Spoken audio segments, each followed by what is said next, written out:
What is going on, guys? Rewinds here, and in this video I'm going to be bringing you guys a lot of news we got from the recent interview that was done between Kishimoto and Ikemoto. As many of you guys know, Kishimoto is the original mangaka of the Naruto franchise, and he has played a big role in the Boruto franchise as well. However, we do know at the very least that he is not the artist behind the Boruto manga. That is actually Ikemoto, who is a longtime assistant and friend of Kishimoto. That's a little background for you guys there, for those of you that didn't know. This interview actually did drop a couple days back. I want to say like 4 or 5 days ago, maybe even a little more, but there were some mistranslations going around, so I did not want to really report on it in full until some things were cleared up, because there were some interesting allegations that some people were trying to make against Kishimoto after one of the mistranslations, and I'm glad that was cleared up, and that's not really something we gotta talk too much about in this video. So, shout out to Howell over here, big Boruto fan on Twitter, for all of this info that I'm going to be using in this video. So, first things first, new info from the Kishimoto and Ikemoto mini interview. Code apparently should have died, but they almost never agree on which characters to kill. And Boruto is a character who has everything and who will end up losing everything, unlike Naruto. So we already technically have that part, if we're being honest, of Boruto losing everything. So that part isn't really anything new, unless they're implying Boruto's going to lose even more, which is possible, but he's already lost so much. Code, on the other hand, having to die, I could have seen it as something that did happen, but I kind of like the decision not to kill him off just yet, just because I feel like we've had some parts of Code that have been hyped up, and it's kind of like one of those things where he got his limiters removed and everything just to get, beat by Damon just a little later. It's pretty much like, are we just going to have Code die just like that? Like, what's the point of Code really even being a big villain if, they're going to do him like that? But with them sparing Code, it looks like they may have some plans with him down the line. And, a little tidbit right there that Kishimoto and Ikemoto don't agree on, like, which characters to kill and not. So another big thing is Kishimoto checks in on Ikemoto's work every single month. So for those of you that were concerned, that Kishimoto wasn't really on Boruto, there's your proof. He pretty much proofreads everything that Ikemoto's doing and makes sure that everything is good, because at the end of the day, Boruto is a story that in majority is already made by Kishimoto beforehand, and Ikemoto is kind of just filling in the blanks. It's kind of like how with Dragon Ball Super, Akira Toriyama has written down plot points in the past, before his passing, R.I.P. To Akira Toriyama. But Akira Toriyama used to write down, some big story points for arcs, and then Toyotaro would fill in the lines in between. I do feel like Kishimoto, though, definitely wrote more in depth, because Akira Toriyama would really write some broad things from what was being reported. But Kishimoto probably laid out a lot of groundwork for all of this, and then Ikemoto probably expanded on it and, discussed some things with them and went over it. So, another big thing is Kishimoto planned to not make Boruto if Ikemoto did not accept the role. So, we might have not had Boruto if it weren't for Ikemoto. And, to some people, I'm sure some people that don't like Boruto probably wish he didn't take it. He didn't take that role, and some people are probably really happy he did take the role, Me personally, as a fan of the series, I'm kind of happy he did, and, I'm still pretty optimistic for how this series could end towards its finish line, and I'm hoping that, things continue to go as good as they have recently. More info from the interview is Boruto likes to act like Sasuke, and he does it to leave his master as a thought. So that's probably why he, acts like him a little bit in the newer version, with a time skip, as well as that's why he dresses similar to him. Those are things, he probably connects with, his master due to his memory of him. And then it says Sarada dresses in a man's outfit, the same brand that Boruto uses, and she does that apparently to remember him. So one big thing I did learn from this interview, and I do think it is an important thing, is that Ikemoto pays very close attention to how characters dress. And he feels like the way characters dress says a lot about what they're going through and what they stand for, and just speaks a lot about the character. So pay attention to that if you're following the Boruto manga or even the anime down the line, but just pay attention to that stuff. More news was that another important character was apparently supposed to die too, but Ikemoto insisted on keeping him alive, but they can't spoil who this character is. And I'm kind of glad that they're not spoiling who this is, because that will get you to wonder if maybe they're saving the death for later on, or maybe this character's safe for good. Regardless, I don't think that they want to reveal who that character is just yet. Now, I do want to hear, who do you guys think that character is? My personal guess isn't to jump straight to someone like Sasuke or Naruto. I do think, for example, with Naruto, the plan was to keep him around a lot longer. I mean, we still don't know what his fate will be at the end, but I mean, he is sealed at the moment.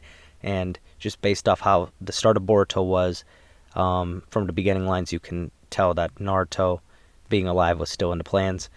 Now, this character that may have died could have been Sasuke, of course. That could have been in their original plans, but they probably strayed away from it. I do think that is possible, but I don't really believe that this is who they're referring to. My personal guess is that the character they're talking about here is actually Shikamaru. And I say that because if you guys remember, there was a section at the ending chapters of Boruto Naruto Next Generations where Code actually ended up holding a grudge against Shikamaru.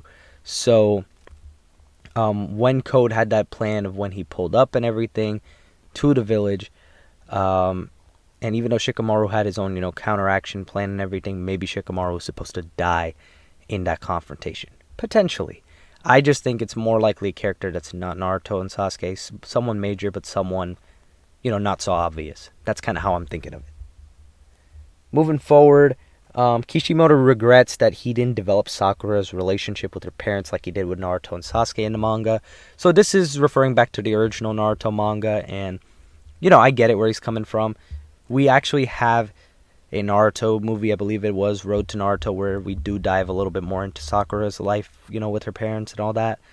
But I do get why he has this as a regret, because I feel like the whole backstory in relation to the parents especially made Naruto and Sasuke, deeper characters that the audience could connect with. So if they did that with Sakura, perhaps she would have been received a little better. Even though I do know Sakura does have a pretty strong fan base. If you do look online, you will see a lot of people do like Sakura. But at the same time, there are a lot of people that don't like Sakura. So maybe this could have helped push that in more of a positive direction.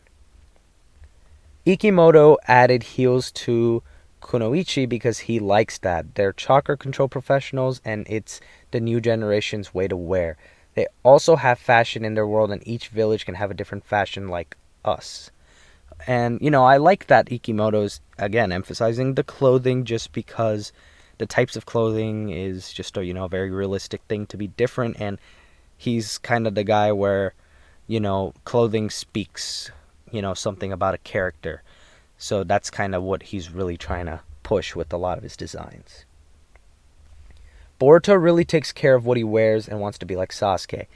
Ida buys clothes for Kawaki, but he doesn't care because he has a low estimate of himself, so probably a low self-esteem. And even when his clothes are thrown, he ends up actually keeping them. More info is Kishimoto's favorite animal in this series is actually Gamabunta, and Ikemoto, on the other hand, likes Mitsuki's snakes. And he also talked about how summonings are now scientific ninja tools. So, seems like summonings now don't take chakra anymore from what I'm getting. Maybe they made, the summoning possible with scientific ninja tools. So, that might help people preserve chakra. Maybe that's what we're heading at. But I do like how Kishimoto and Ikemoto are like two different sides of the coin. Like, for example, the toads is on one side and the snakes are on the other side. It's kind of like Naruto and Sasuke in a way, or, even like, I guess you can say, like, for example, Konohamaru has toads, and, generally that line of Minato, and then, his disciple Naruto, and then Naruto, I guess, his student Konohamaru has the toads, whereas you look at the other side, it makes sense. The complete opposite side of the coin, you got Orochimaru with the snakes, going to Sasuke with the snakes, and then we've seen Boruto's had a connection with them as well, and so does Mitsuki. So it's interesting to see that Kishimoto and Ikemoto differ so much on that. Kishimoto, for Boruto, wrote the important lines of the story before the serialization, and Ikemoto follows them but also suggests changes. Ida and Damon, for example, weren't in the first scenario, and many events like keeping characters alive. So the story now is somehow different from the vision Kishimoto had. So this is interesting because this is saying multiple characters from how it's going. We know one major character was supposed to die, and we know Code was supposed to die too. Maybe that's all there was, but it's possible that Kishimoto, wrote out that he wanted to kill certain older cast characters too, but they're actually around, thanks to Ikemoto. I do hope one day we get a reveal of who exactly was going to get killed off, but I don't think we'll be getting answers to that really till Boruto's done, just because they want to keep that end a little more open-ended, And that was it for the first part of the interview. I'm going to scroll up and, here we go, we have more. Kawaki will have character development soon. Boruto really had a big character development and has high esteem of himself, and now has more, weight on his shoulders than Kawaki.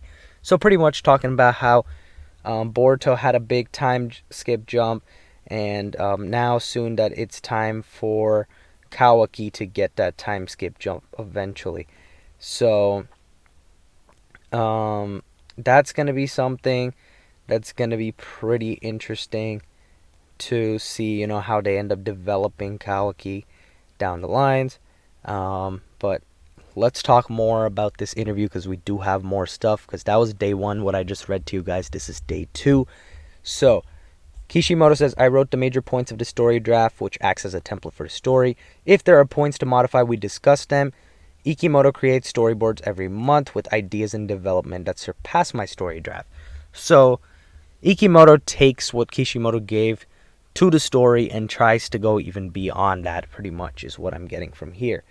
Next up over here is, I'm pretty sure this is an Ikemoto quote where he's saying, an outfit is the result of psychological factors at work. Sarada wears a top so large it reveals her shoulders. That's because it's men's clothing brand, and that Boruto likes and wears. When Boruto leaves the village, feeling lots of emotions, Sarada buys a garment from this shop. So pretty much, that's the kind of clothing Sarada's wearing, and that's why her fit is more like shoulder revealing. So let's see what more we got over here. We did get some information potentially about a special eye. So I do know, because I read the interview stuff already, they didn't dive too much more into that. But a lot of people have been worrying about the Jogon for a long time, especially because it was teased in the anime. So that was a big thing.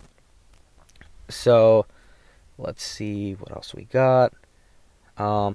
One of Ikemoto's inspirations and influences for Boruto was The Matrix. That's something to know if you're interested in that. In Naruto, each enemy has a clear vision for why they fight. In Boruto, however, the enemies have different reasons and motivations to fight. Ikemoto also said that in Shonen, the villains need to be charismatic. Kishimoto says that what's important for me now is spending time with my family and maybe for a new work. So this is another big thing. Kishimoto might have just teased a new potential manga, which is pretty awesome if you're a fan of his work, and you just like following what Kishimoto does. Me personally, whatever his new manga is and whenever it comes down the line, I plan on reading it, and I'll likely be posting about it as well, because I am a big fan of his works. And it's a shame, for example, that Samurai 8 for him didn't end up working out how he wanted exactly, but hopefully this next work of his really ends up shining.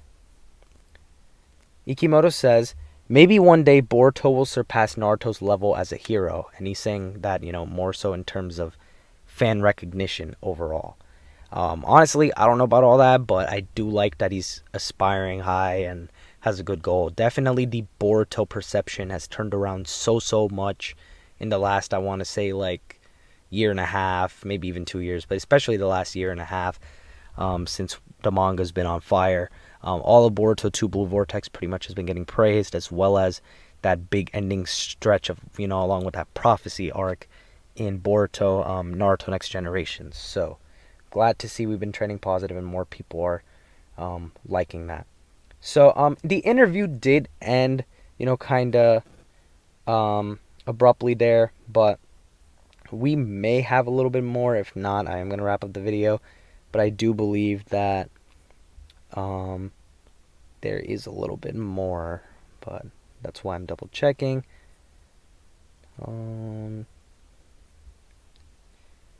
So, there is a little more. Kishimoto revealed that he feels very close to Naruto's mischievous and boisterous side, while Ikemoto says that he is closer to Boruto, the hero's son. He has a remarkable father, and I feel the same way. While working, I have doubts, but I move forward like Boruto. So this feels cool, because it makes sense that Kishimoto can write a character he could relates to more, that being Naruto, and Ikemoto's having, a little bit more fun writing a character he relates to, which is Boruto. So I'm glad there's like a personal connection there. Ikemoto says that the weekly pace is not normal. I would be incapable of it. Kishimoto says, I only have experience with weekly, but monthly seems cooler. So this puts everything to bed, by the way, in terms of people saying, oh, Boruto might be a weekly or a bi-weekly manga. That isn't happening. Come on, guys. If we haven't had that happen in all this time, that Boruto has been going on, I don't think it would be changing anytime soon. And this only confirms that. So, let's see what we got. So then, yeah, there was like the thing where there was that mistranslation of Kishimoto. Apparently, Kishimoto had called Sarada's design, I believe, cool, but somebody translated as he called Sarada sexy, and of course, that would be taken way out of grasp, especially on a platform like Twitter, where people overreact to a lot of stuff. So, a lot of translators got on it and talked about like the context of everything and what exactly he was saying. I'm not going to dive too deep into this, but I did read it before, and honestly, there wasn't anything too bad to report, so I'm not really going to talk about that too much. If you guys do want to look into that more, feel free to, but that's really all I have there. That's really it, I think, for the interview. I do want to say one other thing. I know it's not here, but I did read it, is that Ikemoto did also say he takes a lot of inspiration from Dragon Ball when it pertains to, his action. So that is something else I thought would be worth mentioning, and I do think that's pretty cool, especially since I'm a fan of Dragon Ball. And that makes sense, especially with, how the scaling of Naruto's going these days. It makes sense that we're getting some Dragon Ball inspiration on some ends. So pretty cool stuff overall. Definitely let me know what you guys thought about this interview. I do apologize I didn't cover it sooner, but everything's cleared up now, so hopefully you guys did get a lot of new info out of this interview, and hopefully you guys did enjoy some of the stuff they talked about.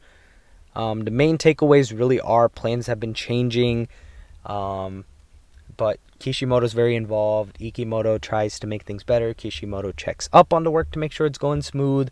And plans change behind the scenes, such as characters being killed and characters being added. And it seems like everything behind the scenes overall is pretty good and healthy. And seems like we're going to head in a positive direction still going forward for Boruto. So hopefully we all enjoy that. But in general, that's going to wrap up this video. If you guys did enjoy the video, be sure to hit the like button and subscribe to my channel if you guys are new. And as always, I hope you guys have a good day or night, whatever you guys are watching this video. I'm Rewinds, and I'm out.